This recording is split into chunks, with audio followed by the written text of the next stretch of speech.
en Algérie contre des gens comme Maurice Audin, comme Henri Alleg, bon, mais aussi bien sûr les Algériens, eux-mêmes, quand même. Bon, et je voudrais juste vous dire, parce que si on prend le temps, pas plus de 2 minutes, qui étaient ces 12 qui ont signé donc ce fameux texte. Alors, en tête, c'est par lettre alphabétique, c'est comme ça, c'est bien fait. Hein. C'est Henri Alleg et Josette Audin. Bon, inutile de les présenter. Et derrière, une femme absolument formidable, qui s'appelle Simone de Bollardière. Bon, c'était, et c'est toujours, elle est toujours vivante, elle est très âgée, la veuve du général de Bollardière, Jacques-Paris de Bollardière, est le général le plus décoré de la France libre. Et si vous me permettez, quand la reine Elisabeth est venue en France, elle a demandé à ce qu'on lui présente l'officier français le plus décoré au titre de la Seconde Guerre mondiale. Et on lui a dit, oui, oui, il y en a un, il s'appelle le général Jacques-Paris de Bollardière, il n'y a pas de chance, on ne pourra pas vous le présenter parce qu'il est en forteresse. Parce qu'il avait été condamné à la forteresse pour la dénonciation à laquelle il avait procédé dans l'Express de ce qui se passait au chapitre de la torture en Algérie. Voilà, je n'épilogue pas. Il y a 2 avocates, Nicole Dreyfus et Gisèle Halimi, leur trait commun, c'est que dans les tribunaux d'Alger, où elles avaient le courage de se vendre, elles n'entendaient qu'un mot du côté des gens qui étaient dans la salle, c'était à mort. À mort qui? Les détenues algériennes qu'elles défendaient pour qu'elles ne subissent pas la peine capitale. Bon, et il y en a eu. Et il y a eu, la guillotine a beaucoup fonctionné en Algérie. C'est comme ça, y compris contre des jeunes femmes.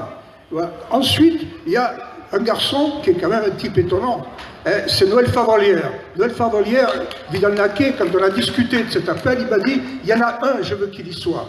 Il s'appelle Noël Favolière. Noël Favolière, c'est un parachutiste qui a déserté quand son autorité directe lui a demandé d'exécuter la corvée de bois contre un détenu. Il est parti avec lui, mais il ne lui a pas tiré dans le dos. Il l'a pris, il lui a dit, on s'en va. Et lui, il a traversé toute l'Algérie jusqu'à la Tunisie. Noël, voilà. Il y a les 2 grands historiens de référence qui ont joué un rôle énorme. C'est bien sûr Menel Reberiou et Pierre Vidal-Naquet. Magnifiques, tous les 2. Bon, de compréhension. Ils ont tout fait pour faciliter la chose. C'était pas évident, je vais vous dire, je vais vous en toucher un mot d'ailleurs, de ça. Vous verrez pourquoi ça n'était pas évident. Et puis, il y a Laurent Schwartz, le président du comité Audin, celui qui était le directeur de thèse de Maurice Audin. Maurice Audin, quand il en parlait avant le drame, si vous voulez, avait une affection formidable pour Laurent Schwartz, et c'était réciproque. Schwartz raconte qu'il venait comme mathématicien, Maurice Audin, mais que quand même Maurice lui avait dit, entre eux comme ça, qu'il était communiste. Et Schwartz, il était trotskiste. Mais que communiste soit anticolonialiste et du type de Maurice Audin, ça l'avait bouleversé. Voilà, donc ça c'est Schwartz, hein, beaucoup d'affection. Et puis, il y a une femme qui est exceptionnelle, c'est Germaine Tillon. Bon. Pour vous dire comment dans la vie il y a des choses, moi je dis que ça s'appelle des moments de grâce.